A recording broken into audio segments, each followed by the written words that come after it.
I'm not supposed to make her laugh. Anyway, we want to welcome you to the Oregon Liberty Rally 2019. Thank you for coming out. It is a cold day. I understand that most of you guys had to take off from work to come out and see us today. Thank you. It matters. And I would like to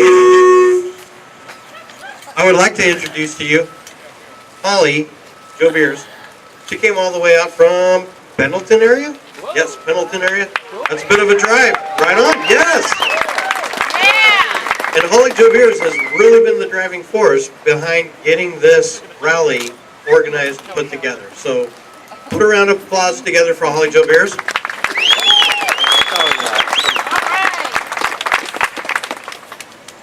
Well, I really want to welcome every one of you here today. We're so glad to see so many turn out.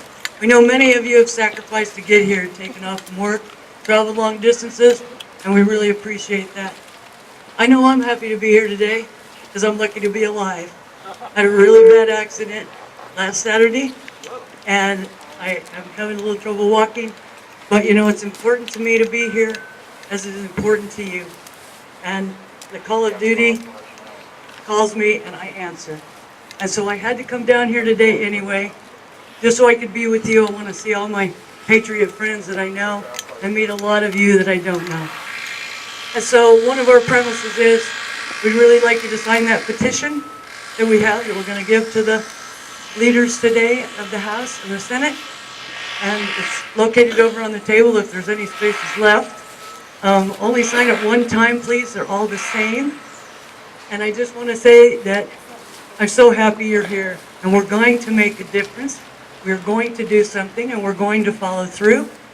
And there is no doubt that we can make a difference. They're holding another rally just like this in Southern Oregon today. They expected a big turnout. We are waking up Oregon.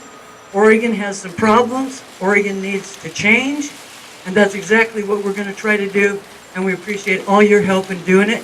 We have some great speakers today. You're going to get a lot of education on what's going on and how to deal with these things and everything. But I just want you to know how much I appreciate you all. And this is very important to all of us. And so let's get with it. Thank you. The Pledge of Allegiance.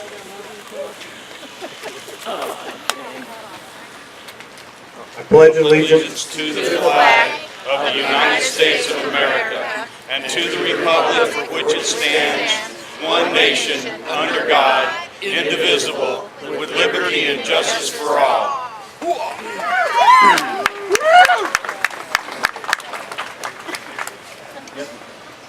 Joy, do you want to do the invocation?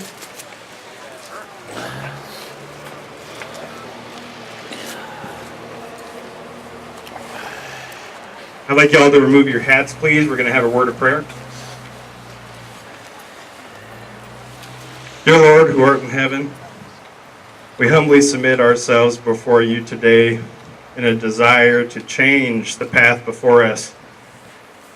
Elected officials in this state have ignored the will of the good folks of this state for too long, and they need you to open their eyes and open their hearts and open their minds to the right and constitutional path that the Lord first set this country on. And so we ask today, humbly, Lord, that you will open their eyes, open their heart, and open their souls to the voices of the people who are here to raise up our hands and our livelihoods to defend the Constitution of this country that you so justly placed before the people of this great nation. And so again, Lord, I ask you, help us in this path of righteousness. Help the state of Oregon move forward as one to recognize the rightful place of the Constitution in this country that you so aptly and powerfully conceived. And we say these things in thy name, Lord, in your Son, Jesus Christ. Amen. Amen.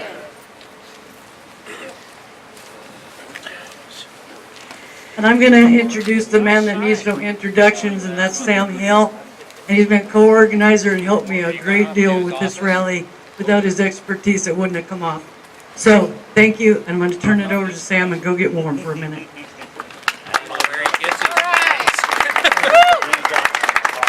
Okay, so before we bring up some speakers, I have to advise you guys on some things. There is no open flame on the front steps here. So we don't do candlelight vigils or other stuff, open flame wise up here.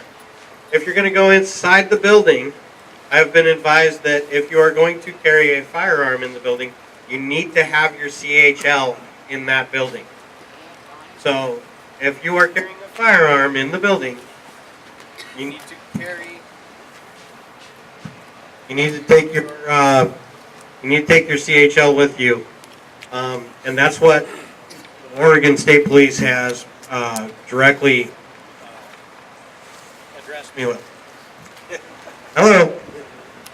So, our first speaker today, with that being said, our first speaker today is going to be Chris Rumbles.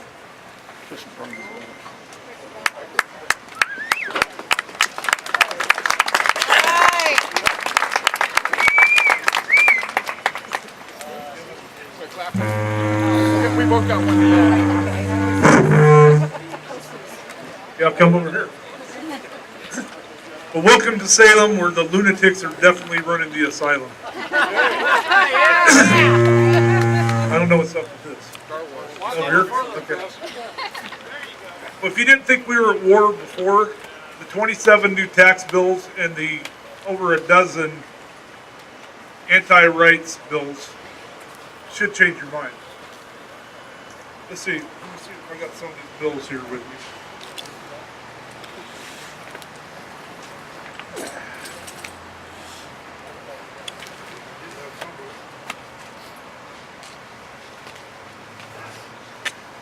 These are ludicrous. We got, let's see.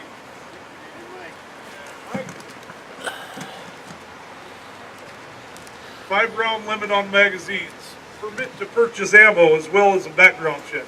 20-round a month limit. Permit to buy a firearm, of course, background check. Trigger and cable locks or lockbox. 1 handgun and 1 rifle permitted to be bought every 30 days. The word permit, it comes up an awful lot for a right, doesn't it? Yeah. Yeah. Firearms transferred delayed 14 days. Higher fees on CHLs. Age raised to 21 to purchase the redefined assault weapons.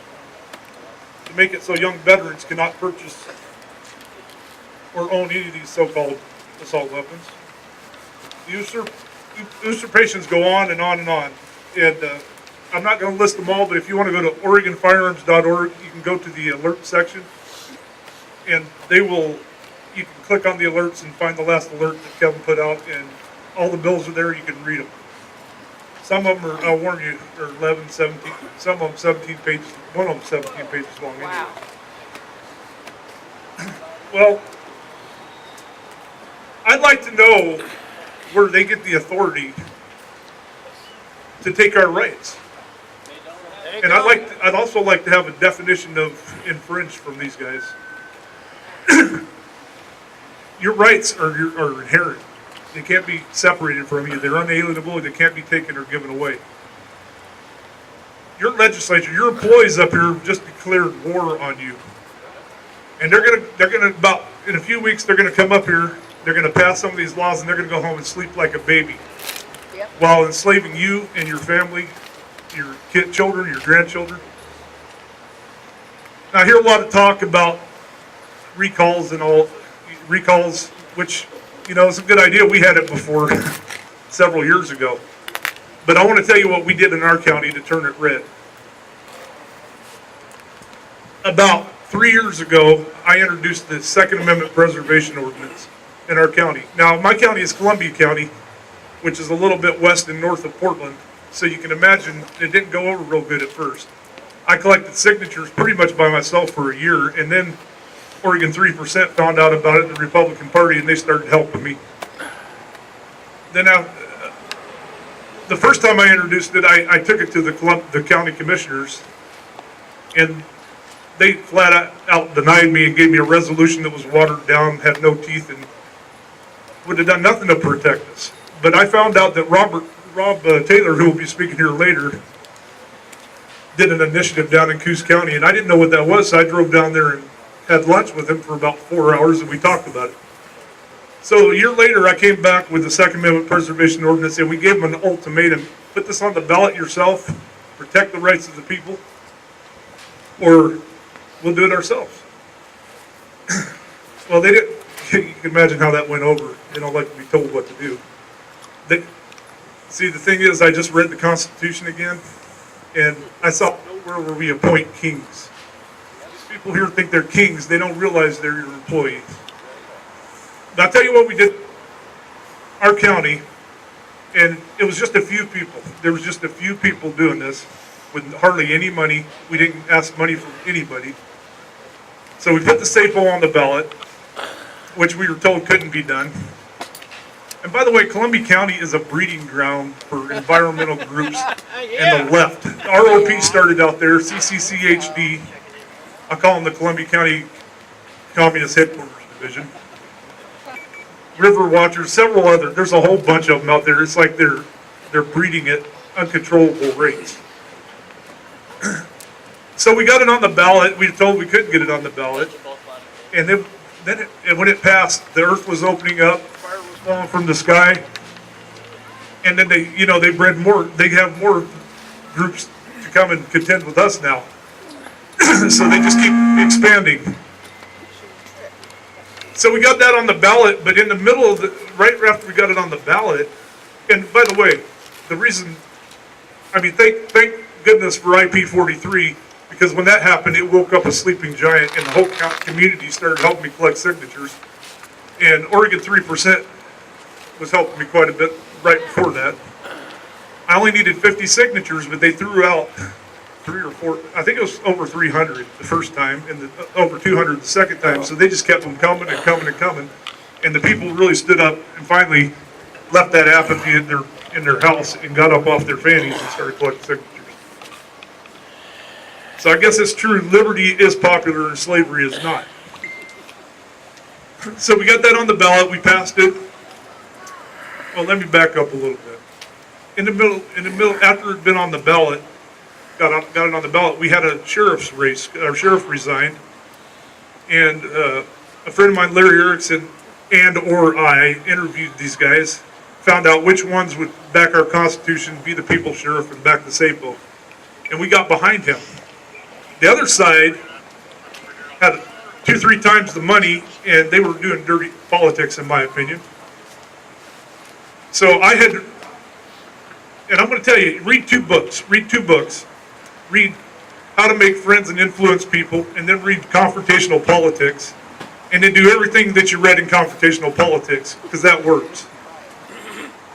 So I played the bad guy and started attacking the other side at every chance I could get. And then we had another issue come up. The guy that's supposed to represent us, Brad Witt, we just call him Witless. I've got the whole county calling him Witless now. Traditionally he doesn't have anybody that runs against him. And not yet. It's upside down anyway. But this time he had a guy named Brian Stout running against him. I met with him, and I told him, I'm not going to help you, but I'm going to hurt him, politically hurt him as much as I can. And so I went on letters to the editors, probably dozens of them. I was on the radio 8 or 9 times. Anything to keep us in the paper and get this guy recognized so we could get rid of this guy who'd shined his seat with his fanny collecting public welfare for 14 years. This guy, he had made the mistake of he did a town hall meeting and he talked about 6 anti-gun bills he wanted to do. The problem with that is he's been running for 14 years as pro-gun. So I bought some signs, hold it up. There's signs I bought, I put those around the county.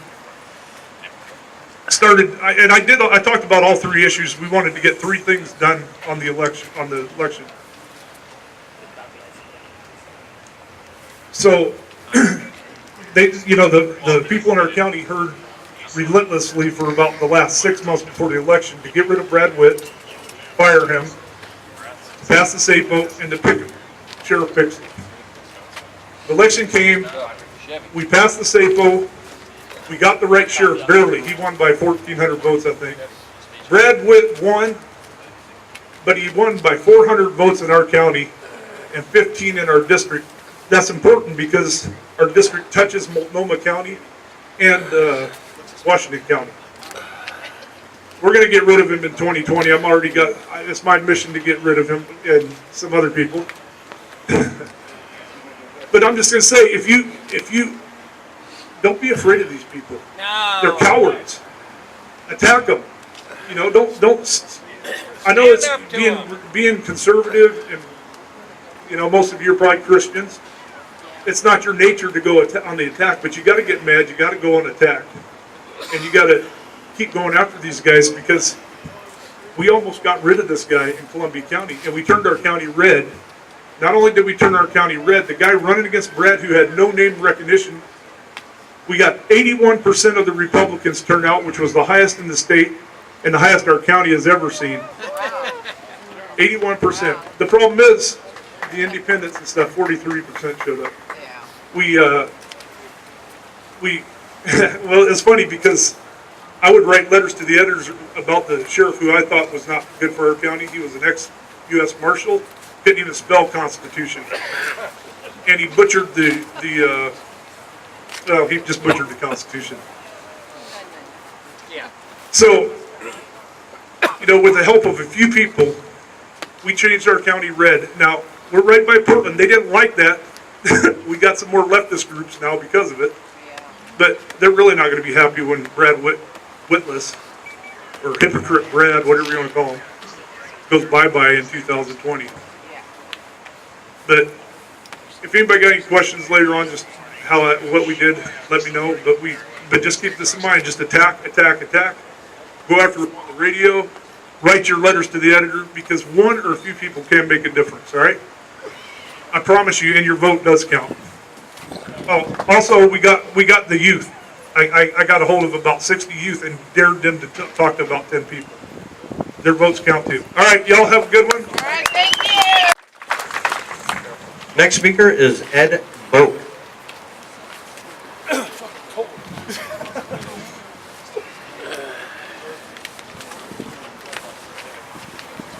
Ladies and gentlemen, it boils down to this. You have rights that are above federal laws, state laws, or any citizen-led petition initiative. The United States Constitution states, all men are created equal, and they are endowed by their Creator with certain unalienable rights. The Second Amendment of the Bill of Rights states, a well-regulated militia being necessary to the security of a free state, the right of the people to keep and bear arms shall not be infringed. The Oregon Constitution states, the people shall have the right to bear arms for the defense of themselves and the state, but the military shall be kept in strict subordination to the civil power.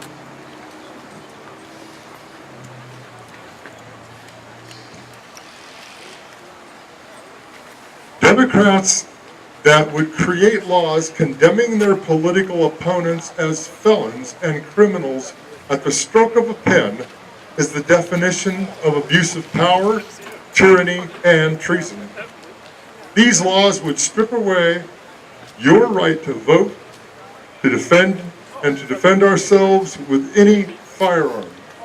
We would face jail or prison if we didn't comply with their new laws that make our old rights a felony. I'm counting on my sheriffs to stand in the breach in defense of the Second Amendment and our other rights. I intend to stand with them to the end if necessary.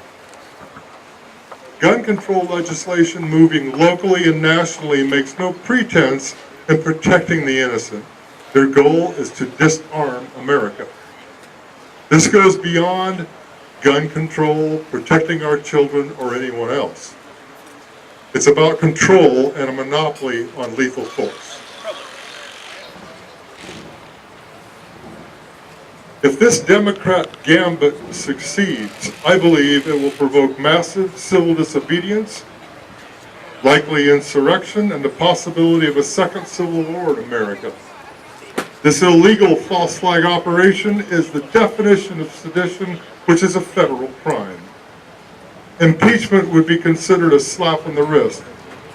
A firing squad may be more likely.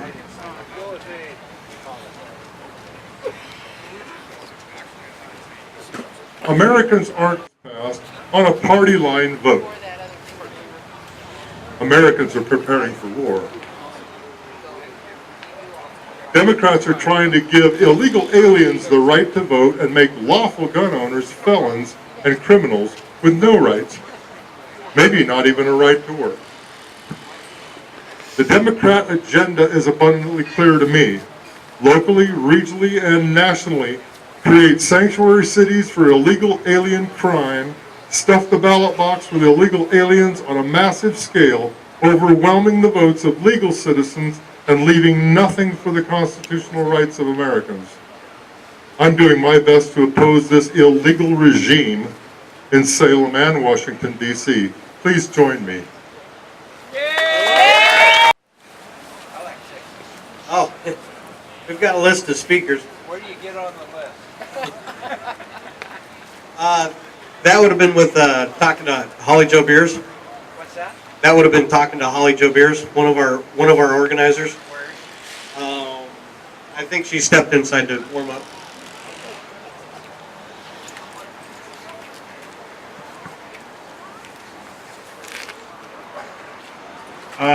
I got to put these on because I told my optometrist, he said you could either shoot well or read well.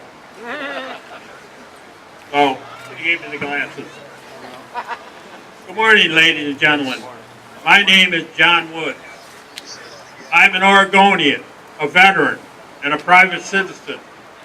And I also lead the Black Rifle Preservation Society, a group of shooters who enjoy building, modifying, and shooting black rifles.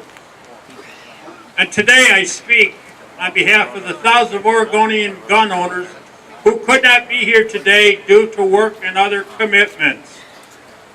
Late last year, we asked a question to gun owners.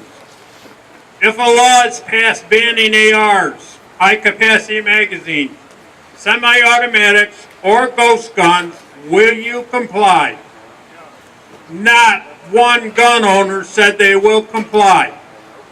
Not one said they will voluntarily disarm or turn in any banned gun items. Gun owners, along with all citizens, have rights spelled out in the Second Amendment, Fourth Amendment, Fifth Amendment, and 10th Amendment in the Bill of Rights of the United States Constitution, and in Section 9 and 27 of the Oregon State Constitution. And any law or bill the legislators pass infringing or taking away these rights spelled out in the Bill of Rights in the Oregon Constitution will be deemed unconstitutional on both the state and federal level.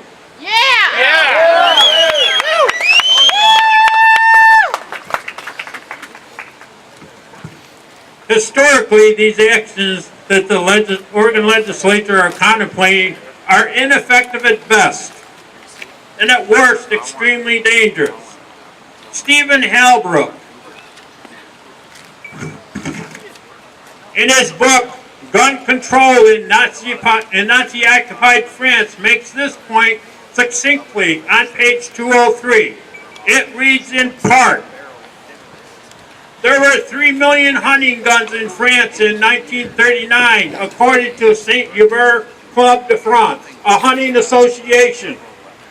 After the Nazi takeover and occupation in 1940 to 44, some 715 guns were surrendered by their owners in the occupied zone. In the zone that was not occupied until 1942, 120,000 guns were turned in to French authorities. The hunting guns not surrendered, if not lost or stolen, were hidden by the owners, in some cases used by the resistance. That means only 835 of 3 million hunting guns, less than 1/3, were turned in by French citizens threatened with the death penalty for not doing so. This is an incredible testimony to the ineffectiveness of gun control in extreme circumstances. To be absolutely clear, gun control legislation does not work, even under the threat of death. Less than a third of the 3 million guns in France were turned in. The rest, 2 million plus, disappeared. They were hidden throughout France and ready for use if necessary. All of this legislation in Salem on guns will result in hidden guns and armed resistance to gun control dictates. In New Jersey, over 1 million gun owners decided to not comply with an order to surrender magazines over 10 rounds, thus becoming felons, according to the New Jersey state legislators. They chose non-compliance to an unconstitutional state law.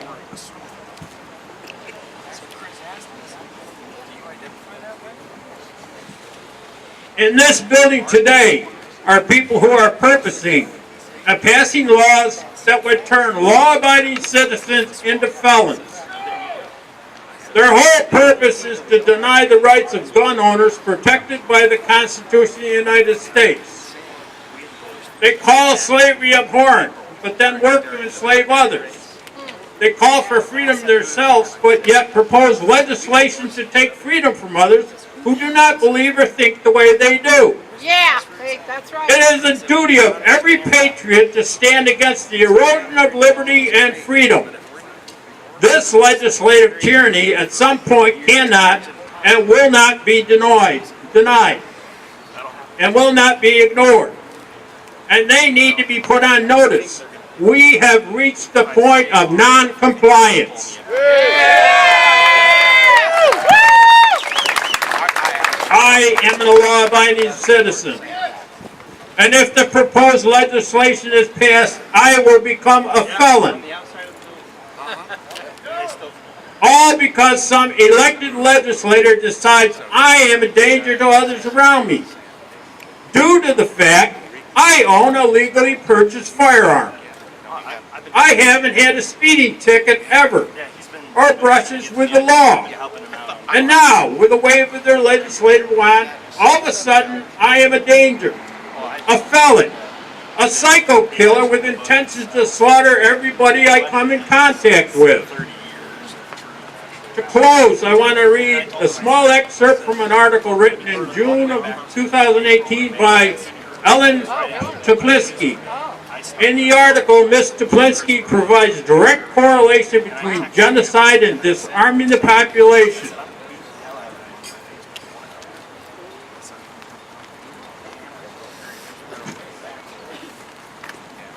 It is nevertheless an arresting reality that not one of the principal genocides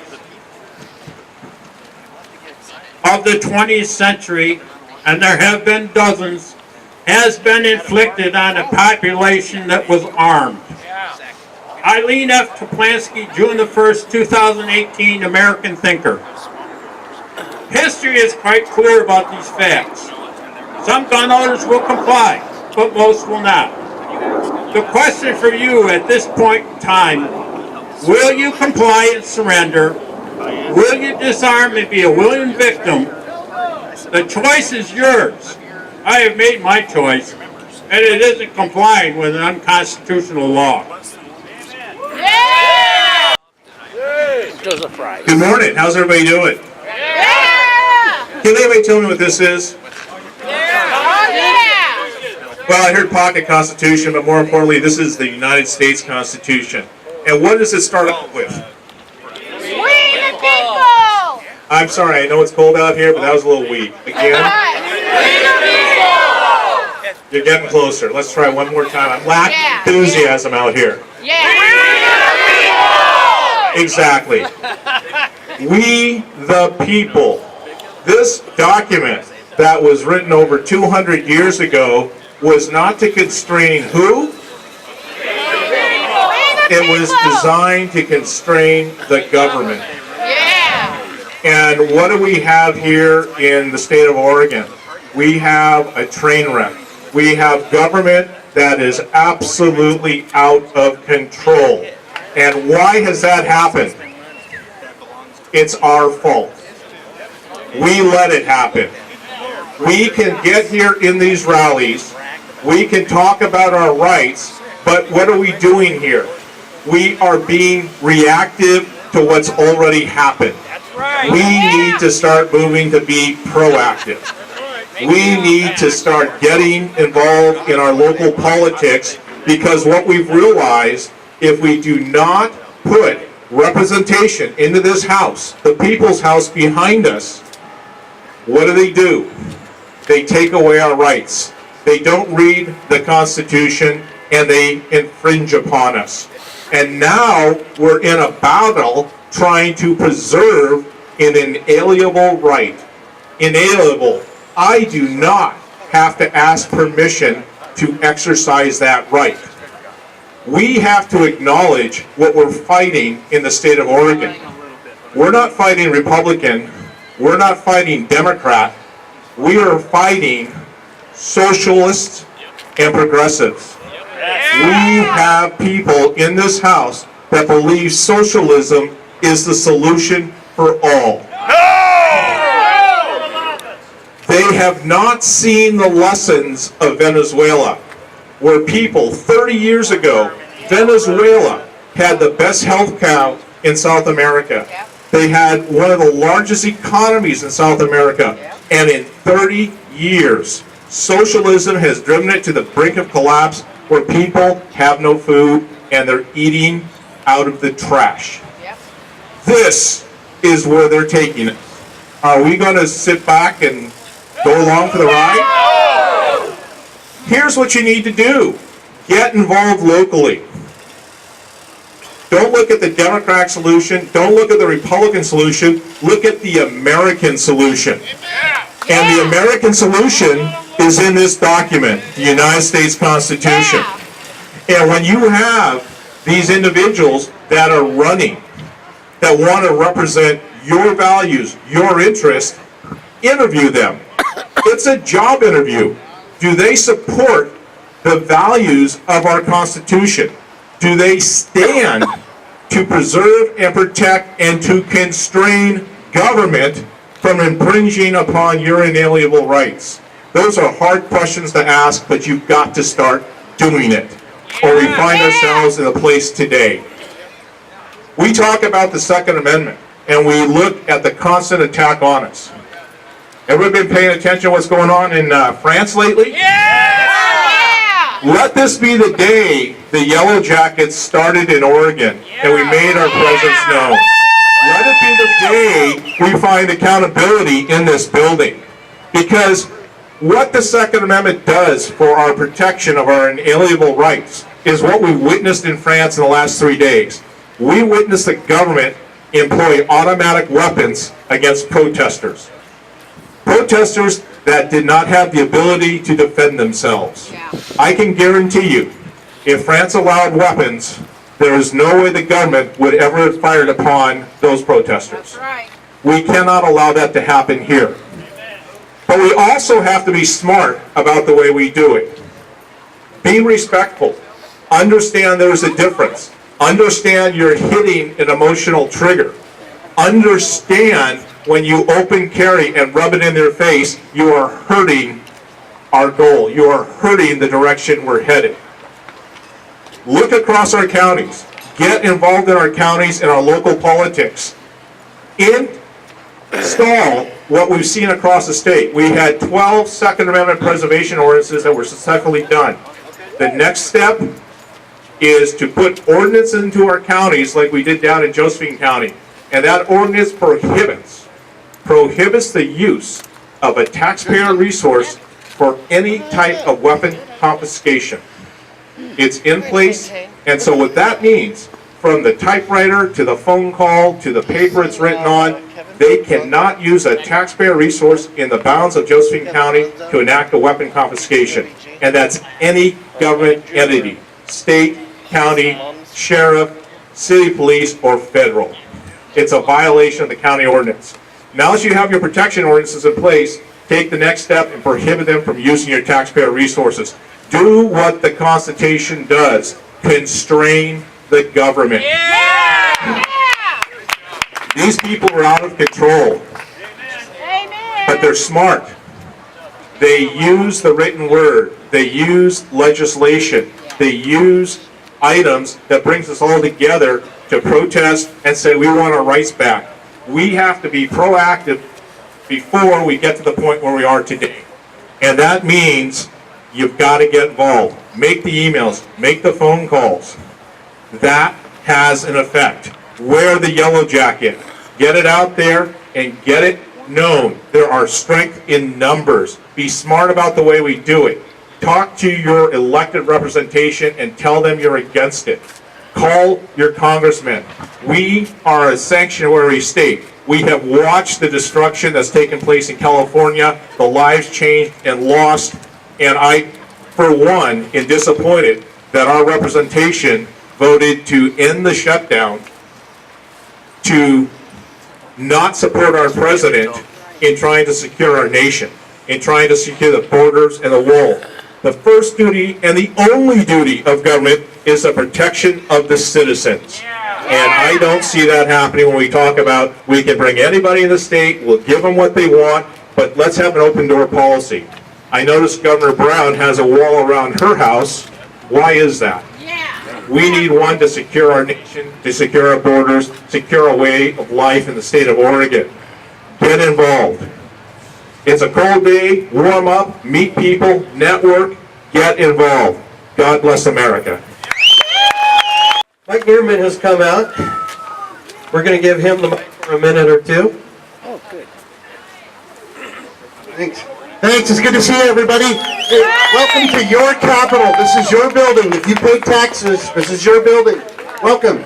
And so I'm State Representative Mike Nierman, if you don't know me. And I want to, first of all, take responsibility. I was the guy that sent the email out under Rob Taylor's name, giving the wrong time for this event there. That was me, so I'm sorry about that. I hope nobody showed up at 9 o'clock here this morning. I owe you a donut if you did.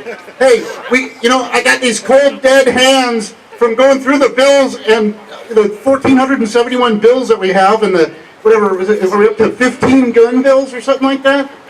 We got our work cut out for us this session here. So we're gonna need all hands on deck, everybody on board, and we gotta work this building. We gotta work the people in this building and let them know that we're not gonna stand by and have our Second Amendment rights taken. So is everybody on board for that? Yeah! You got your emails ready to go, and you got your pens and your pencils and your phones ready to go, because we need to let these people in this. Yep, he's got the Capitol GPS system there in his hand there. Anyway, we're gonna so go knock on their doors, let them know what you think, because we got a long session. We got 6 months to go, and we got a lot of work to do. So thanks everybody for being here, and include me. Come knock on my door too. So good, thanks.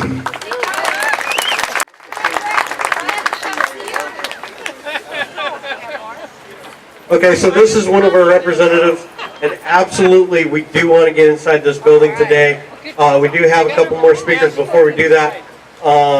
Next on deck, Jeff Hill. Thank you very much. Good morning. I just want to relay a little story to start. Kind of give you an idea of my perspective. Back in 1972, I was a young soldier in the Army, and I was sent to Belgium. And Belgium was pretty good duty. Nobody was shooting at me. Well, we went on a field trip, a tour, up 30 clicks north of Brussels. And there's a place up there called Fort Breendonk. It's been around for many years, and the Germans used it as a concentration camp during World War II. I walked through there, and there was a bunch of pictures, 8 by 10 black and white photos of the people that were held there by the Nazis. One of the pictures, I remember real clearly, showed people tied up to the post as they were waiting to be executed by the German government. Legal execution, mind you, because everything the Germans did was legal by their law. Anyway, we went through there and toured the thing, and then walking around in the outside grounds, I came across those posts in front of the berm where they shot those people. I walked up and looked at the post, and you could still see the bullet holes that were there after the bullets tore through their body. And I put my hands on the post, and I felt the bullet holes. And I can't really explain it, but it's a situation where you realize just what government tyranny is, and its execution. And it wasn't just the Germans. Those of you that have ever heard of Jews for the Preservation of Firearms Ownership, they've got a book out called Death by Gun Control. It was written by Aaron Zellman and Richard Stevens.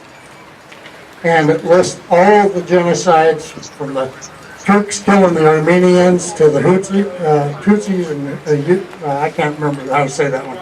But the Ethiopians, the Cambodians, the Russians, the Chinese, and everything else. And there's only one reason that a government wants to disarm its population, and that is because they're going to kill you. In the United States, many years ago, there was an outfit called Students for Democratic Society. And there was a fellow that infiltrated that. His name was Larry Grathwohl. You can find his video on YouTube. He's since passed away. But he sat in there with Bill Ayers and other people. Bill Ayers, the buddy of Barack Obama. And those people talked about re-educating the population to accept socialism as a new political system. And they figured they'd have to send people to re-education camps. And there was a lot of people that wouldn't be able to accept socialism, that were diehard capitalists. And this was back in the late 60s. Late 60s, maybe 1970. They determined they were going to have to kill about 25 million Americans. Okay? So you stop and think about socialism, and you think about what it does, and who's got the guns, and bear in mind that Venezuela was disarmed less than 10 years ago. And that's what we're looking at. Somebody says, why do you need a high-capacity magazine? Why do you need more than 20 rounds a month? It's to remain free. Why not? To keep liberty. That's why we need our firearms. The Declaration of Independence says that whenever any destructive government becomes destructive of those rights, it's our duty and our responsibility and our right to alter or abolish it as we see fit. That's what we need to understand. The power to the government is what's delegated by the people. We can't delegate a power that we don't have. So if you don't have a right to have a gun, you can't delegate that right to them. So if they're doing something that you don't have the power to, they're acting in a criminal manner. And that's something I think everybody needs to remember, is that the Declaration of Independence and the Constitution of the United States are both legal documents. And those were made legal by the blood of a lot of our forefathers. And it's up to us to keep this country free, because without the United States, freedom will no longer exist anywhere in the planet. More love it. It's great to see all of you out here today to stand up for our Constitution and to let these legislators know that we are going to hold them accountable for the decisions that they're going to make that are going to either negatively affect Oregonians, or they're going to infringe on our unalienable rights. Our Declaration of Independence says we hold these truths to be self-evident, that all men are created equal, that they are endowed by their Creator with certain unalienable rights, that among these rights are life, liberty, and the pursuit of happiness. An unalienable right is a right that cannot be sold or transferred. It is a gift from the Creator to the individual, and thus it's permanent as the Creator is permanent. And it cannot, under any circumstances, be surrendered or taken. It is not given to us by the government, and therefore cannot be taken away by the government. The government will, however, always try to suppress this. The unalienable rights explicitly protected by the Bill of Rights include but are not limited to the right to free speech and religion, the right to keep and bear arms, self-determination with regard to one's own property, the right to be secure in one's own property, and so forth. I need a podium. I, like many others, was living life taking it for granted that it would continue pretty much as it had been, and not paying too much attention to what was going on. I didn't have any children in the schools, so I wasn't really too concerned about that. I knew the government was corrupt and that most of the time could get nothing done, but I didn't know just how bad it really was. The corruption that is in our government, both federal and state, has got to stop, but it's there. From Kate Brown's chief of staff wanting to run her campaign, which, by the way, is totally illegal for any of the governor's staff to use any government resources for campaign purposes.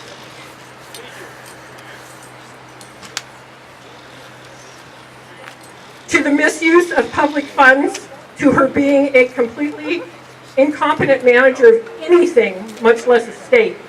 And these things have all been documented. Her corruption, her graft, her incompetence. But nothing has been done about it. She's still here.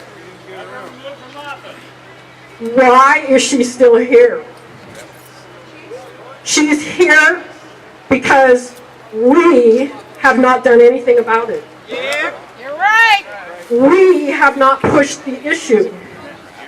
If we see our elected officials doing anything illegal, we need to take it to the authorities, but not just any authority.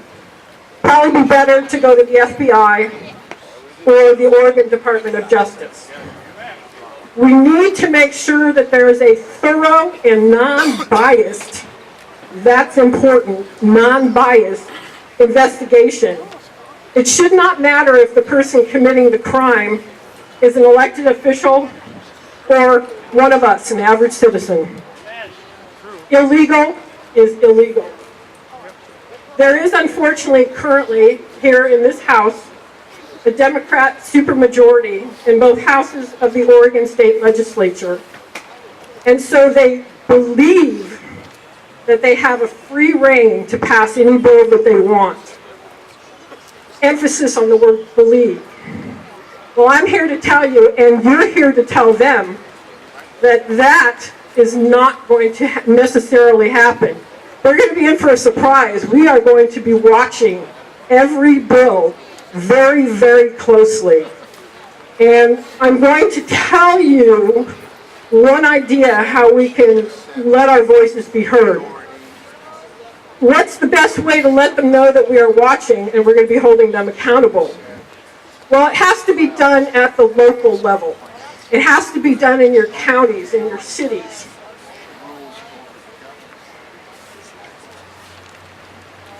Thankfully, I'm from a county that has a state senator and a state representative who are conservative.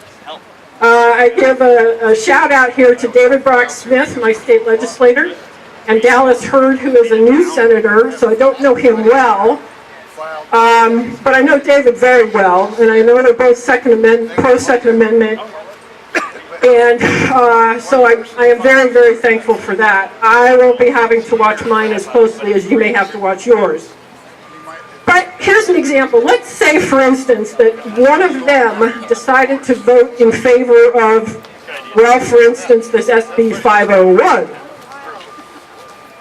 I have the ability, I'm going to be watching all of the bills. There's got to be several people in each county or city that are watching these bills, watching who's voting for what. Okay, I personally and you all have the ability to use your email, your pen, your phone for an actual phone call, or a text. Social media to blast the particular act. And if I let the people in my social sphere know what's going on with my particular legislator, And let's say I have 100 friends out there that I can let know what's going on. And each one of those 100 people has 100 people that they can let know what's going on. That's 10,000 people that can inundate this place with emails, phone calls, faxes, etc., etc. That's how we have to let them know we're watching. We have to keep the pressure on.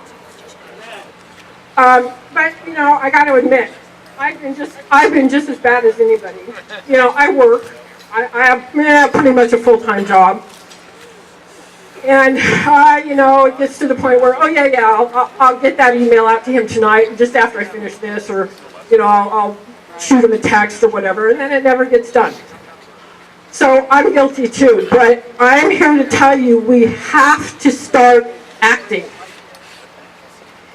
Each district, county, or like I'm in House District number 1, which encompasses, I think, 3.5 counties. So that district has to be monitoring their representative and their senator to look at those bills. And speaking of representative, I just see mine to my right here. Hi, David. Thank you for coming out. David Brock-Smith down here in front. So, and the reason we have to do this at the local level is it makes the load lighter. Okay, you're not one person in the state that has to watch all of the state bills. So if you're working at your district level, it makes everybody's load lighter. And this is not just applicable to the Second Amendment issues, but anything of concern to conservative and rural Oregonians. Taxes, sanctuary state, use of taxpayer dollars to provide abortions, taxpayer dollars paying for immigrants who are here illegally, toll roads, anything that will negatively affect Oregonians or that infringes on our unalienable rights.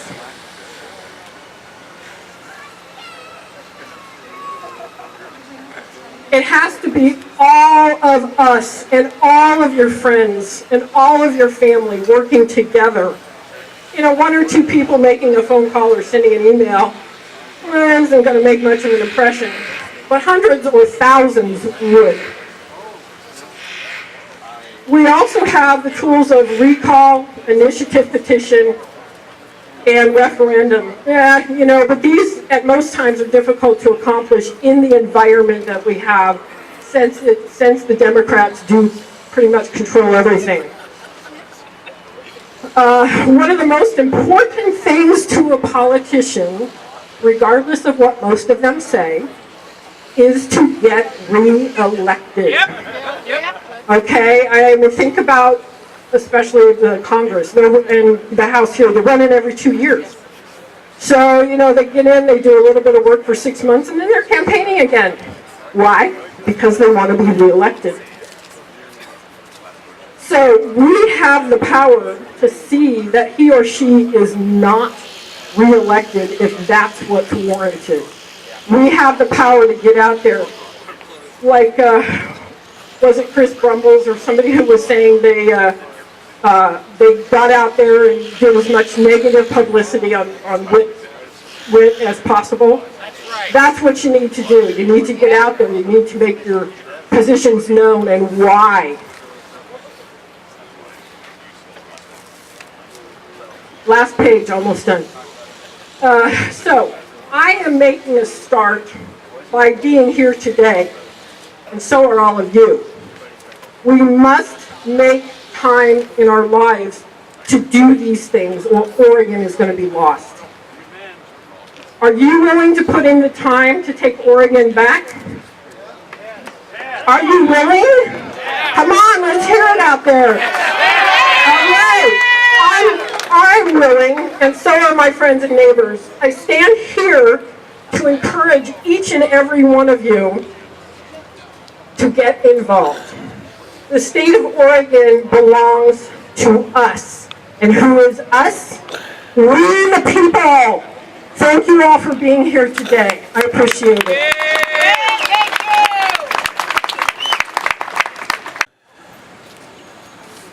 Hello morning, everybody. Thank you for coming out today. We had a pretty good crowd. A lot of things that I wanted to talk about, other people already have, so I got to say thank you to that. Well, one thing that I don't know if everybody's aware of, does everybody know what a supermajority means? Yeah. That means they can do whatever they want to do, and they have the power. You know, Chris, when he was up here earlier, Chris Brumbles, he was talking about this new bill coming out that limits us to buy 20 rounds of ammo. You know, they can do that, and they can get away with it. Doesn't matter what we have to say. We have a problem. We've got two solutions. One solution is we need to get people to start voting. Liberals have something in common. They all do everything a lockstep. Whatever one says, everybody else follows. We as conservatives, and in the patriot community, we have a brain. We think for ourselves. Therefore, we all have different opinions. Well, we need to work on putting our opinions together. Am I losing? Okay. All right, got it. Anyway, we need to work on putting our stuff together and doing what the liberals do. We need to start voting. We've got the power. Does everybody know that the 3 major counties in the Willamette Valley control everything this state does? And we can actually break it down to 1. Because out of those 3 counties, there's 2 liberals and 2 conservatives. Or excuse me, 2 liberals and 1 conservative county. The 1 conservative county counts out 1 liberal county. So that means 1 county in this state is dictating everything that we do. We can't have that. We need to get people to start voting. I've got a lot of friends that say, my vote doesn't matter or count, so I'm not voting. I've got other ones that say, well, I'm writing Mickey Mouse in. We're just biting off our nose to spite our face. You know, I know that Newt Buehler wasn't the best candidate. I fully admit that. But he is 100% better than Kate Brown. What I used to tell people is this. I said, look at it this way. Take a $100 bill. Go into a casino. Are you going to put that $100 bill on something that will not win? You know you're just going to walk in there, hand it, and say goodbye, $100 bill. Or are you going to take that $100 bill and have a 70% chance of winning? That's what we had in Newt, 70% chance. He would still vote with us. Yeah, he had some problems, but again, us as free thinkers, I don't think anybody can ever say that they found a candidate they can agree with 100%. Now, I go back, I got out of the Army in '79. Jimmy Carter was our president, and I hated him. He's the one that made me the conservative I am today. Reagan came around, and I was just hot and heavy. Let me go back a minute. When Jimmy Carter was in office, I was still in the military. Iran hostage crisis took place about 2 weeks before I was getting ready to go out. I said, if we go to Iran, I'm going to re-enlist. I want to stay in. I want to go over. I want to help our people. Well, that never happened. My unit was put on alert, taken off, put on alert, taken off. It happened like that for about a week, and finally just died. Well, then Reagan wins. But before he took the office, he made the comment. He said, Iran, if you don't let our hostages go before I take office, you will suffer the full might of the U.S. military force. And I was like, hell yes, I'm ready. I will re-enlist. I'm going if that happens. The day before Reagan takes office, guess what happens? Iran released the hostages. Does everybody know why? And it wasn't because of what Reagan said. Jimmy Carter wrote him a check for $5 million. Most people don't know that. I didn't know it until I read Reagan's memoir. Wow. We have got to work together. I know we've got differences. I've got a lot of friends out there, like I said, that didn't vote. Vote doesn't count. Mickey Mouse is better. We got to quit that. We got to start working together. We can take this state back if we start working together. Anyway, I told Sam I was going to keep this short and sweet. So where did he go? I guess I get to sit here and talk some more. Pardon me? What's my name? Jim Hoffman. You'll find me on Facebook. I'm the Clatsop County lead for Oregon 3%. I was Clatsop County chair for Oregon Republican Party. Like I said, I've been involved with the Republican Party since I got out of the military. I've been involved with politics when I lived over in Umatilla County. I worked for the prison out there. I was involved with Umatilla County Republicans. I urge everybody, please, if you don't know about the Republican Party, read the platform. I helped write it. You would be surprised. I pretty much guarantee that 99.9% of you will all agree with what the platform says. That doesn't mean we've got all of our candidates following that platform. Therein lies the problem. And how do you fix that? Oh, change the party. No, you don't change the party, because we basically got a two-party system. We're stuck with it. Now, We fix the party we have. exactly. We fix the party we have. We work within the system. That's the only way we have a chance of winning. You know, there's so much we can do. We just got to get involved. We've got to say, go ahead. Tell them to become PCPs. Yes, absolutely, become PCPs. I'm also one of those too. They're called precinct committee persons. And every county needs PCPs. Clatsop County, when I stepped back from chairman this last November, we had 13 PCPs in the county. You know how many we could have had? Over 90. That's how many positions are available. We need people to get involved at the county level. We need, if you've got an issue, please come talk to me. I would love to talk to you. I have talked to you. You have? On the phone. What's your name? Ken Oscar. Read Sam Carpenter's book. Oh, okay. Well, we got to wait for it to come out. Yeah, I do remember talking to you now. I talk to so many people. I'm all over this state. I've done so much. That's one of the reasons why I decided to step down as chair this year, just because I needed to step back and take a break. Anyway, Sam is back up here. Thank you for your time, and remember, let's work together, people. All right, Tom McCurgan. Hello folks, my name is Tom McCurgan. I'm from Southern Oregon, Rosberg area. You know, Joseph was talking about the Yellow Jackets over there in France and Germany and whatnot. You know, a Yellow Jacket around Oregon is a pretty nasty little beast. Lives in the ground, comes out when you kick them. And what, you know, one wasp is not a problem to deal with, but when you've got a whole pissed off hive of people here, a whole bunch of Yellow Jackets, that's one thing to deal with. I wanted to tell you something a little bit. I'm not going to talk about the Second Amendment because everyone else is talking about it today. What I'm going to talk about is who we are and who we were. My motto is that we don't know who we are until we know who we were. About 1585 is when the Roanoke colony went to Virginia from England, and by 1587 they had disappeared. So by 1607, Jamestown, Virginia was the first British colony established.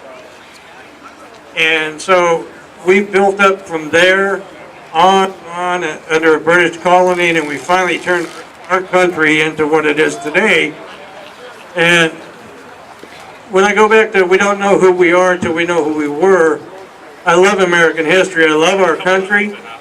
My family came here in 1663, and they fought in every war that was America has been involved in, and the English colonies were involved in, the French and Indian wars and whatnot. And those people earned what we have today, and we can't take that for granted. We need to show our people today how important they were back then.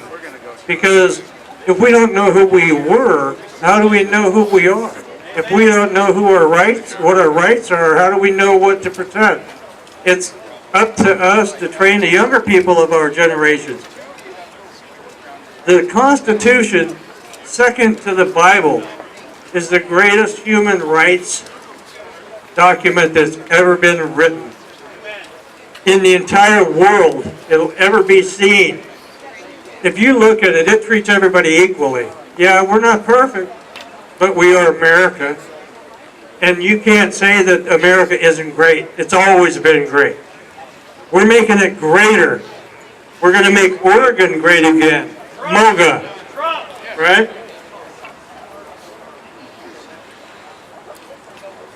Our founders took 700 years of history prior to them developing the Declaration of Independence and the Constitution.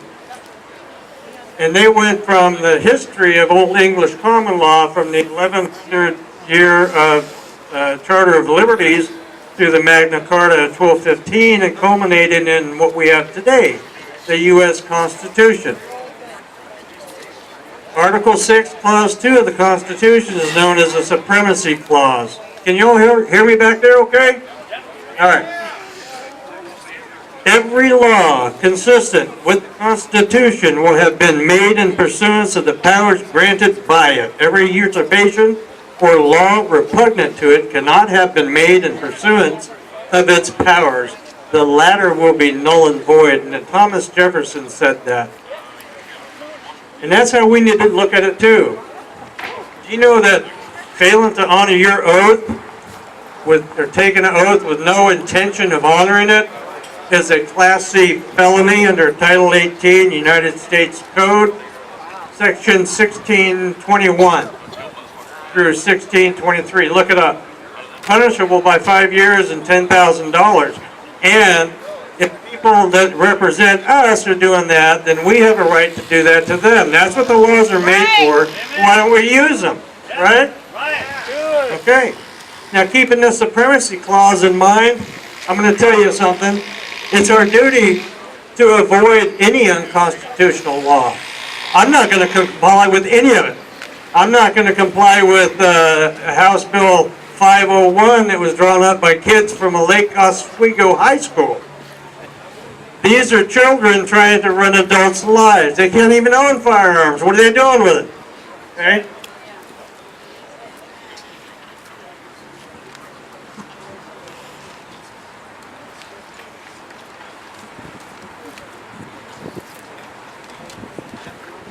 So anyway, after my family's been here, like I said, since 1663, and that's just one part of them. It's now 12 generations later, and even though I have the blood of many nationalities run through my veins, I am above all a red-blooded American patriot. I have Scottish history in my blood, French, English, you name it. But the number one that comes out the top is American.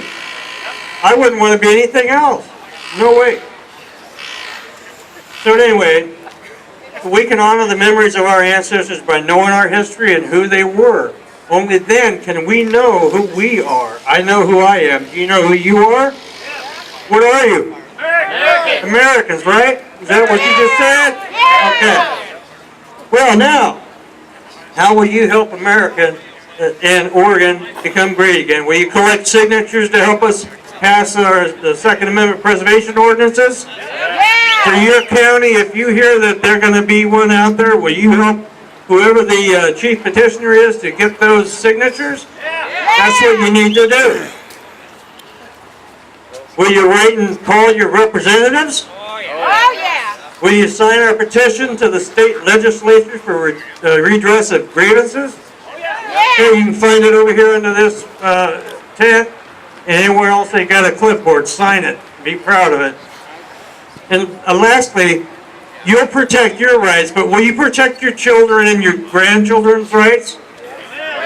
Would you stand in front of a Mack truck to protect them? Well, you better get out of the road because those trucks are coming.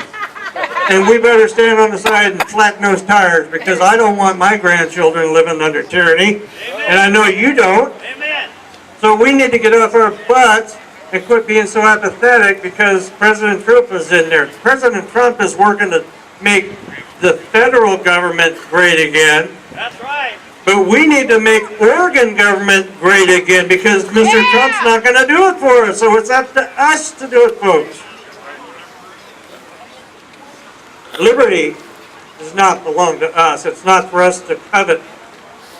It's for us to relish. It's for us to pass to our children and to their children.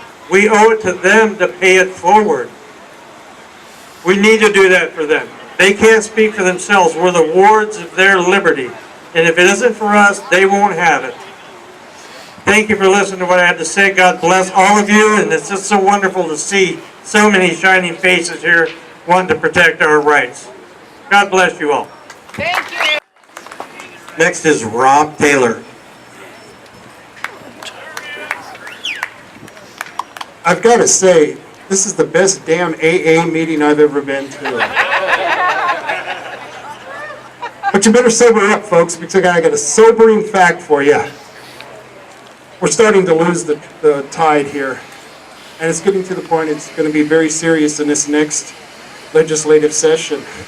How many chief petitioners do I have here who filed this Second Amendment sanctuary ordinance? Come on, raise your hand, guys. I want you all to give these guys a hell of an applaud because they did a damn good job this year.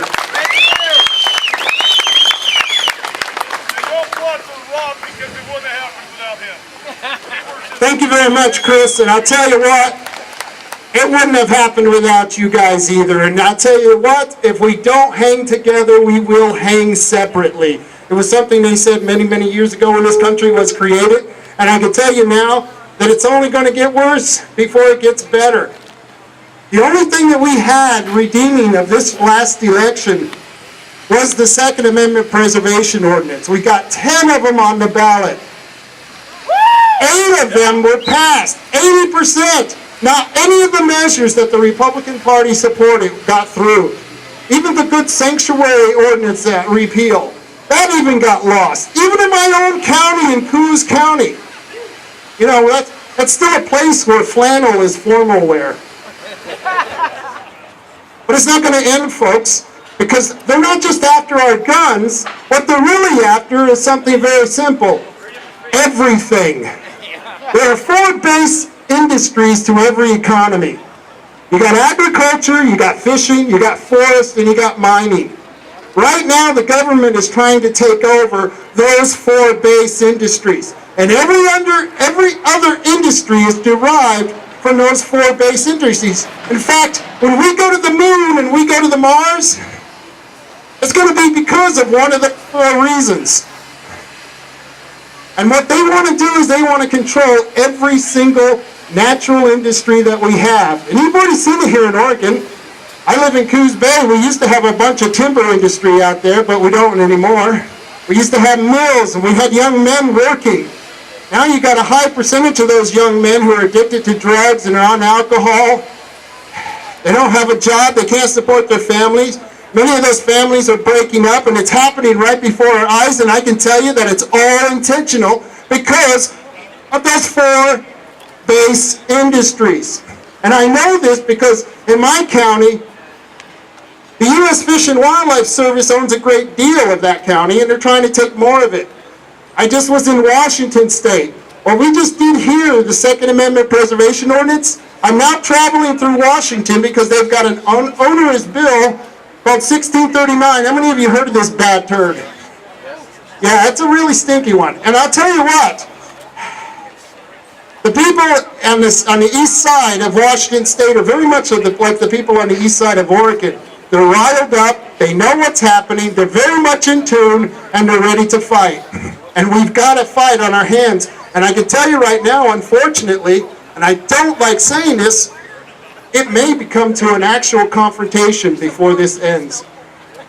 You may see people actually dying because they try to keep their arms when they're getting confiscated. We've already seen this in Maine. We've seen this in many other places. And like I said, it has nothing to do with the guns. It has everything with making the population defenseless. You've got a fight before you. And it's not just the Second Amendment that's under attack. They're attacking your pocketbook too. I know about, 30 taxes that they already got coming? Yeah. My family, we live off of a small business.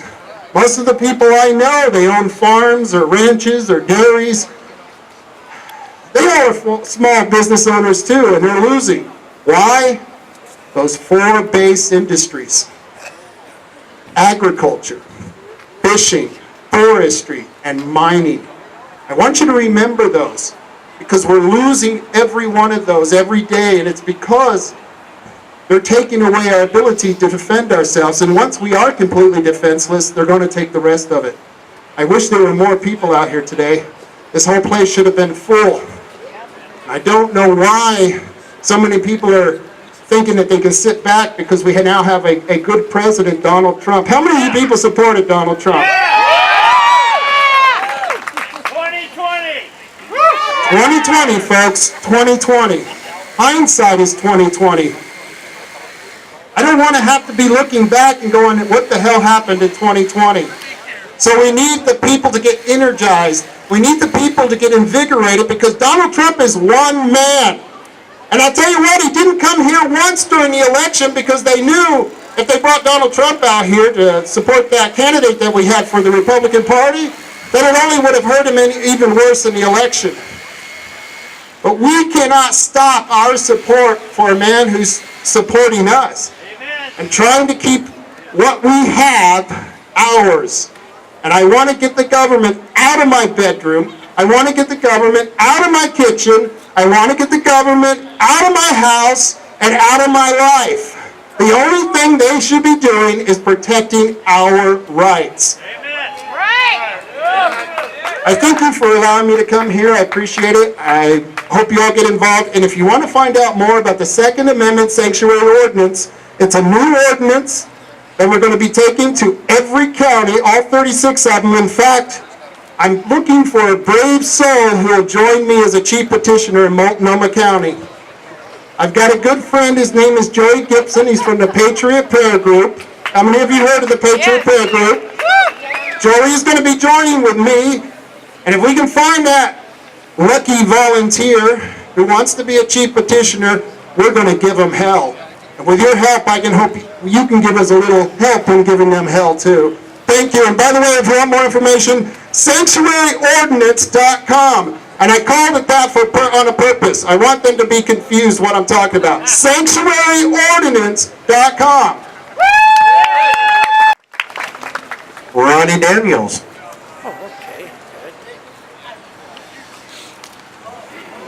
And here's an interesting fact. Every time I get to speak at one of these events, Ronnie Daniels goes before me, and I cannot keep up with this guy's act. Hello, Oregonians! Hello! That's what we're talking about. We ain't out here to be dead. We just like the Lord said, we should be shouting, singing His praises, and at the same time standing up for His liberties that He endowed to us. All right? Now we're going to start it out. We already know we had a bad year. I mean, we're going to just quickly run over it. People. Eastern Oregon did something that hadn't been done in 20 years. They had over 60% of the Republicans and independents east of the Cascades voted to get the next governor in and get this trash out. We failed in this county here, 41%. We had people trying to undermine. We had to do that. All those tools are the tools of the devil. If we're trying to go through, and basically try to unite, get our principles of life, liberty, pursuit of happiness happening, we can't be cutting ourselves up 6 ways from Sunday, people, because that devil gets stronger. He clouds everybody's judgment. He put that little cloud over you. And then all of a sudden, you get this little monkey screaming, we're going to take your gun rights. We're going to go through and tell you. Well, the newest thing is, remember the baby charge incident that they had in England? They raised $2 million to go fund me to try to save that baby, and they could send them to Georgia, and the government said no, the British court said no, and even the EU. Thank God we're not part of that mess. But nevertheless, that baby died because government chose over your child. And the thing is this, you're starting to see remnants of it in this state. I watched it as a kid in Los Angeles. I was born in Los Angeles. I've been in this state 26 years. I was always a country boy. My grandmother, she was half Irish and half Cherokee from Oklahoma, and part of Cherokee Nation. My grandfather, he was Creole, second wife. My Uncle Jesse's mom passed away after about 6 months. But nevertheless, everything relies on history, principles, honor, and integrity. If we don't stand by those things, we can go through and say, yeah, I'm waiting for someone else to do something. It's time to stop waiting. It's time to start lifting. It's time to start stumping. You got 5 ways to get in this place. You got 5 ways to communicate. You come to the public hearings. You can call your representative. You can email. You can text. And any other way. But now, even if I got an iPhone, I'm going to show you this iPhone. Newest one, 21st century. Where is that demon at? You see this? 21st century? It works good. And everybody's not worried about it. But nevertheless, people, we have to stand up. We can't just go through. We may have to associate with people that may not agree with us. But if we can come together for one situation, whether the Second Amendment, whether it's them on this new, soon-to-be tax they want to put on our cap and trade. You know, they said cap and invest. That's cap and extortion, people. Cap and extortion. Let me give you a little facts on that. Number one, we are at 10.8 million barrels a day in the great country of the United States of America. We are producing solid oil almost 1 million barrels a day. By the end of this year, we'll be at 12.8 million barrels a day. Wow. 12.8 million barrels a day. $51.26. West Texas Intermediate crude oil price right now. So we're enjoying $2.48 a gallon right now for regular unleaded, $2.77 a gallon for diesel. Now, you want to know how the great experiment worked in California? They have that cap and trade. 10 years. 10 years. Arnold Schwarzenegger put him through executive order. Let me tell you something. Do you want to pay 50 cents a gallon more? And that's in Bakersfield. Now, if you go down to Cathedral City, Rancho Mirage, you might be paying $3.50 for a regular unleaded. Okay? You know, they extorted $25 billion in the last 2 years in California from that cap and trade. Who benefits? Oh, they help the criminal hideouts for what we know as sanctuary cities. That's their little tub money that they go through and support everything. And other means of their little utopian dreams. We got to stop this stuff, people. We cannot allow these people to impose their will on us. We are their bosses. I keep telling y'all that. We vote them in, even the ones in other counties, we may not vote them in, but we can hold them accountable. It's time to just go through and talk about it. We got to get out in the field and start shaking people down in the neighborhoods. Let's start in the schools. You know, you got the school boards. Here's a good example. Great Ormond Public Schools down there. In the process, I got a friend of mine I'm mentoring, 8th grade at middle school. They're teaching constitutional history right now. You know what they're teaching in constitutional history? I didn't know George Washington was a Republican. That was almost 100 years beforehand. That's what they got. They got listed as Republican. They got John Adams as Republican.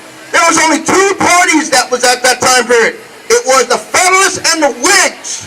This is how they started to indoctrinate your kids. This is how they try to misinform and divide the household. This is how they're going about and trying to go through and cause division within families, businesses, people.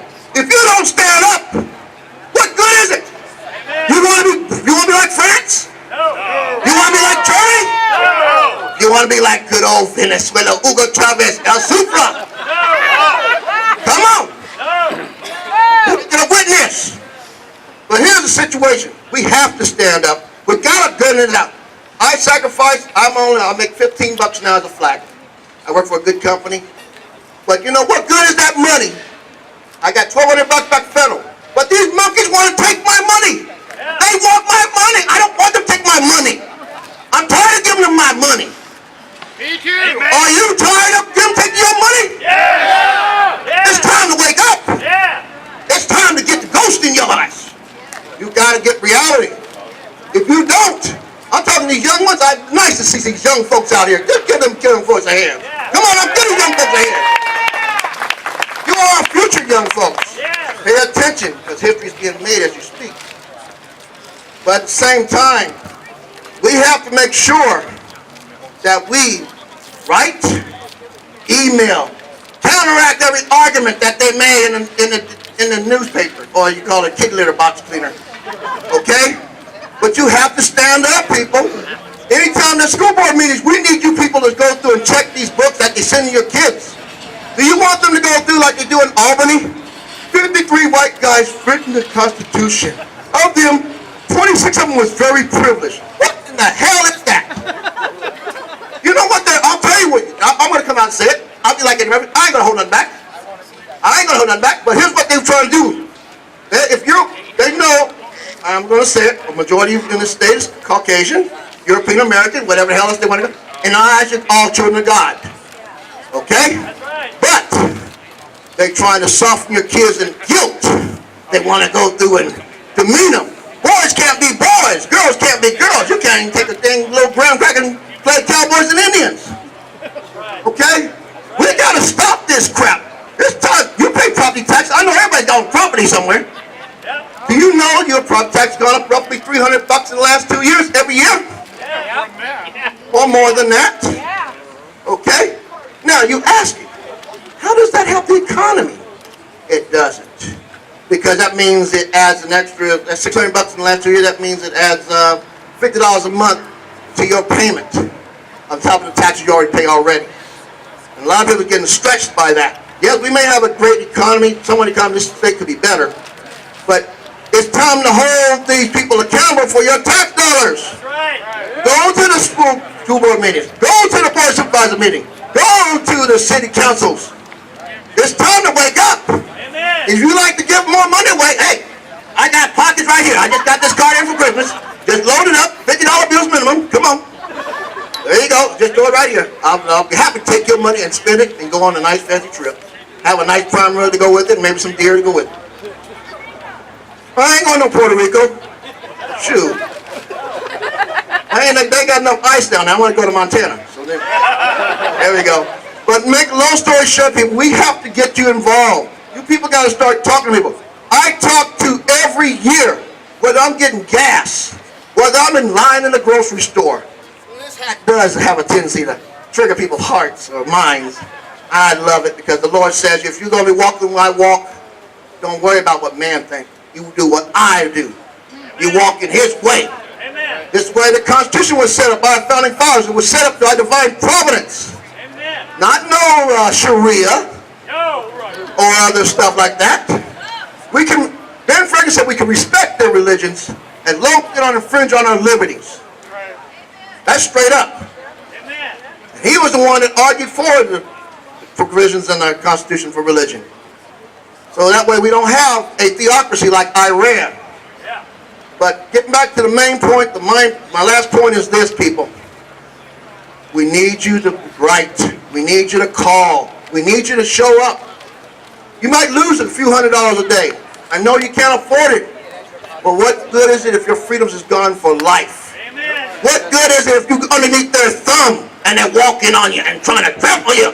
Yeah. What good is it if you can't get on up and walk freely in your house? And now, a good example, all you real farmers here. Give me some hands of real farmers out here. Ranchers. All right? Anybody got a private well on their property? Oh, you want to be Californianized pretty soon here, baby. They want to tell you, now you keep in mind, you're paying property tax for that property. You might have drew that well, but they want to make you pay a permit to own something that came with your property. This is one of those little tricks they're throwing on you. You got to go through and hold these people accountable. They had a meeting on it last year in a short session. They're going to try to push through with the supermajority. It starts out like they did in 1986 in California, $25 per well. Now, who owns all the water rights in California in the drought condition when all the farmers had to sell out in the last 8 years because of the drought? A lot of your big Coca-Cola, 7-Up, various conglomerates, even those Soros own a few wells out in Tulare County. Let me tell you something. You want to be derived like that? You want to be enslaved? You want the oligarchs to keep on? Just stay silent and say, well, I just keep getting canned down the road. Just keep getting canned down the road. Don't worry about it. You can't do it no more. It's time to stand up. And I'm going to tell you, we got to stand up and don't let them defy you because they say, well, if you say something because you're race. Hell with them. Their mind is blown. You say, I'm sorry, you're narrow-minded, and keep stepping. Don't use these. Use this. Amen. Use Him to guide you. Walk in His will and His way. And this country can be a state. Oregon is a great state. Amen. But we have to act like we have a great state. We walk with our heads down. It's time to rise up. Amen. It's time to go through and say, hey, Kate Brown, you are disenfranchising me. You're not representing my state. I don't care a damn about Gabby Giffords. I don't give a rat about these other little conglomerates, Mr. Stenier, and all these other rats. You're supposed to be the representative of all of Oregon, not Multnomah County, not your lobbyists, not your attorneys. It's time for you to wake up. She's not my governor. Well, she may not be your governor, but the thing is this, she will cost us some money. Amen. She will infringe on your liberties. Amen. Pretty soon, you spit on the sidewalk, you might go to jail. Pretty soon, you look wrong. You may not, I'll give you a good example. I got a friend of mine, last name was say. This is what really hurt me. I know this kid, he's a rodeo kid, his name is Jake, and he rode bulls and junior rodeos in the valley. He was at the country club down here. He made a joke, used the FAG word. You know, they pulled the mic from him, played the music, and threw him off stage. Now, if you want to verify it, watch Free Speech Northwest with Casey Akupi, episode 16, you'll see what I'm talking about. That kid was a smart kid, a hard worker, a blue-collar American. But because we can't have no cow anymore. Can you imagine if Mel Brooks was here and he said, stand by while I whip this out. Stop while I shoot a Negro. You couldn't say that no more. And they still doing. I just heard on the radio today that they're not going to use, one of the comics said they're not going to use any joke concerning gays. Well, what good is humor? If you don't have humor, how in the hell are you supposed to get through the hard times? How are you supposed to go through and keep your head up when you work till you tell you the bone and the tax man reaching your pocket and these people want to keep taking more of your rights? You got to have humor to keep you up. If not, we're dead in the spirit. Even Jesus loved humor. But nobody wants to talk about it because it's religion.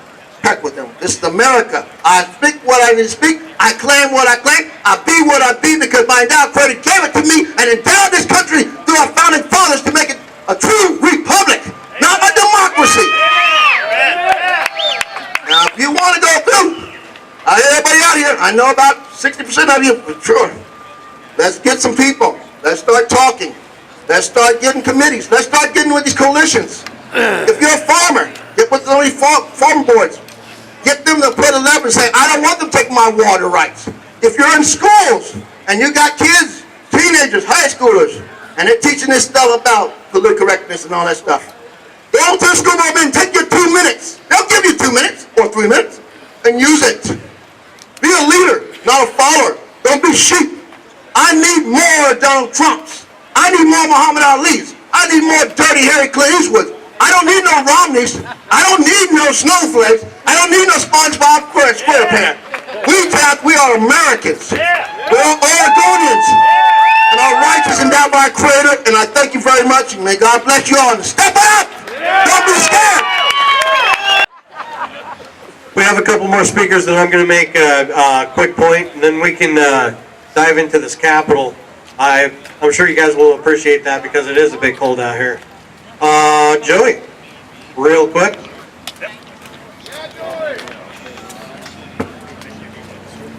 All right, folks, I'm going to be really quick so we can get to Mr. Hill and the other folks here. So those of you who don't know me, my name's Joey Nations. If you don't know me, you're going to know me because I'm running against corrupt Kurt Schrader for Oregon's 5th Congressional District in 2020. Okay? If you don't have one of my cards yet, come and get a card from me. I want to talk about action plans, okay? The whole reason that I am running, and I ran against Kurt Schrader this last time, I'm starting way earlier this time, and I want to tell you why. Action. Okay, the action plan, 2 things. This bill, Senate Bill 501, there's several other gun bills. I'm going to be tracking those extensively throughout the legislative process. And you go to Joey Nations for Congress on Facebook, you're going to see calls for action from me to show up at committee when they're actually putting these bills on committee. The only way we're going to get this stuff killed is if we show up en masse to committee and let them know we're watching, and we're pissed off, and we want these things ended now. And so you go to my Facebook page, Joey Nations for Congress, I will put out calls to action to make sure that we are showing up publicly here to show them your face, show them that they're impacting normal Oregonians. All we want is common sense, and that means hands off the Second Amendment, okay? So the other thing I'm going to do, so go out there and follow me so I can get a crowd just like this to go to these committee hearings, because we will get these bills killed. The other thing I want to tell you about is what my plan is and what it's going to do for you. It's very simple. Does everybody here know what constitutional carry means? Hey, the Constitution gives you the right to carry a firearm. They don't give you the right to carry a firearm, the Constitution does. So day one, when I beat corrupt Kurt Schrader, day one, I will sponsor a resolution in D.C. to get constitutional carry recognized nationwide. So that laws like this will never have a chance. Laws like this will be preempted by legislation like that. So you remember that name, Joey Nations. Go to joeynations.com, Joey Nations for Congress on Facebook, because I'm going to be here. I'm going to be making sure they know that I'm adamant about the Second Amendment, and all of Oregon is going to stand up on this issue, because if we don't, everyone has said it, 2020 is it, folks. That's it. If we don't win in 2020, if we don't get Republicans in the House, Republicans in Congress, and Republicans in at least one of our Senate seats, we're going to lose this state. So I'm fighting for Oregon. Are you? Yeah! Hey, do it. Don't be afraid. Thank you.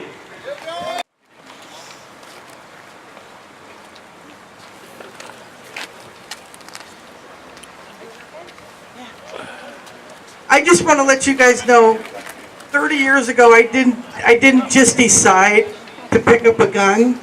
I didn't even pick up a gun after I was raped at gunpoint. I picked up a gun after I was stalked by a stranger from work for 30 days. I couldn't get the police to help me. They were afraid of this guy. He was beating on my walls with the baseball bat. He wanted to hurt me. He was telling me what he wanted to do to me. They wouldn't even give me his name. I had to find out who this guy was. I had to get a gun. I had to cop it this into the street and to cop it that into the street. And they were watching me because when the guy came in the restaurant where I was working, I ran out the back door, I got in my truck, pulled around. A friend of mine had given me their gun, told me to take it to work with me. I couldn't go home again because he was at my house every night for 30 days. I went, I pulled around the front of the restaurant, I opened my truck door, I stood inside my cab, I had the gun in my hand on top of my truck, and I said, he popped out the door, because he do a loop to come and see if I was working. And he popped out the front door, he saw me, he took off. I said, Mike Summerall! I said, you better leave me alone. And he goes, oh, I'm sorry, I was drunk that night. And I said, you weren't freaking drunk that night. I said, you've been at my house every night for a month. I said, you need to leave me alone. And I told him I was going to cut him up and feed him to the dogs if he ever touched me again, or if he ever tried to touch me again. But I had cops at my front door with a dog. He was running between a building, and I said, he's right there, go get him. And they said, well, we can't do that. And I'm like, what do you mean you can't do that? And he goes, well, we don't have any backup. And I said, then let the dog go. And they said, well, we can't do that. And so from that day on, I started carrying. And I am not going to put my gun in a safe at night. I am not going to put a wire through it, because I might as what am I going to do, throw it at them? Are you kidding me? No, I'm going to blow their friggin' brains out. I am not going to run again. And I'm not going to be tormented or tortured again either. You know, it's not okay that night I had to leave my home and I could never go home again because I was alone and I was at Target and the police were too afraid to help me. They're really good at writing reports, but they're not there to do the actual protection. And that's up to us. We got to protect ourselves because this is just ridiculous, you know, that they're even trying to do this. And the reason, I don't know if everybody, I'm sure everybody saw Trump the other night down on the border. All the killings across the border. My friend is from Mexico. She came here legally. Mexico disarmed their citizens. And that's why there's so many gangs out there, and that's why everybody's getting killed, because only the bad guys have guns. The bad guys don't follow the rules, only we do. And so we just need to take care of ourselves. And these guys need to be out, period. They just need to be gone. Anything brown just needs to go be out in the yard. Thanks.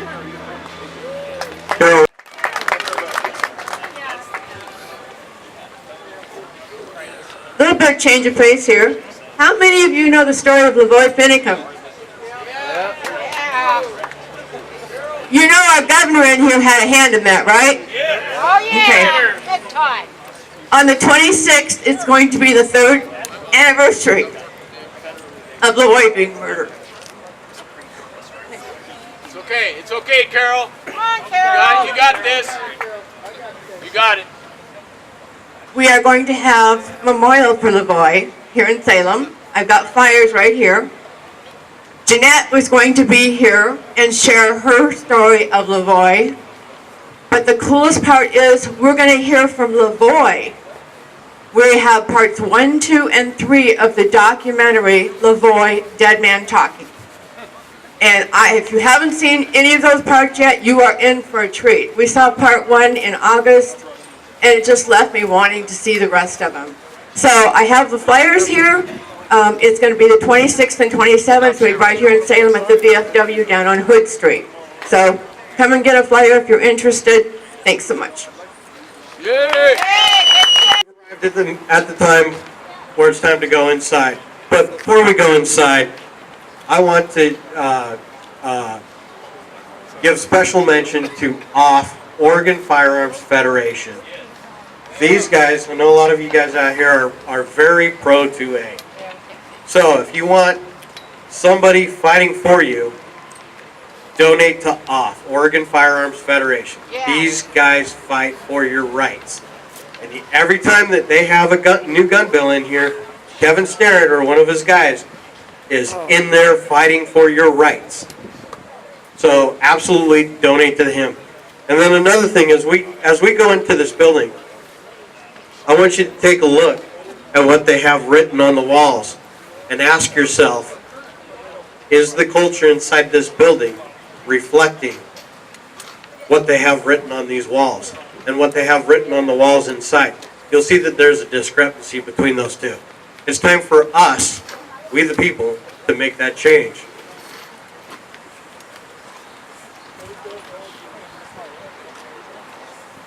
Thank you all for coming out. You guys are the boots on the ground. You guys are the ones who are making the difference in the fight for liberty. So thank you. If anybody wants to know how to find out who their representative is inside, come find me. I'm going to be heading inside here real quick as soon as I put this mic down. I'm going to be heading inside.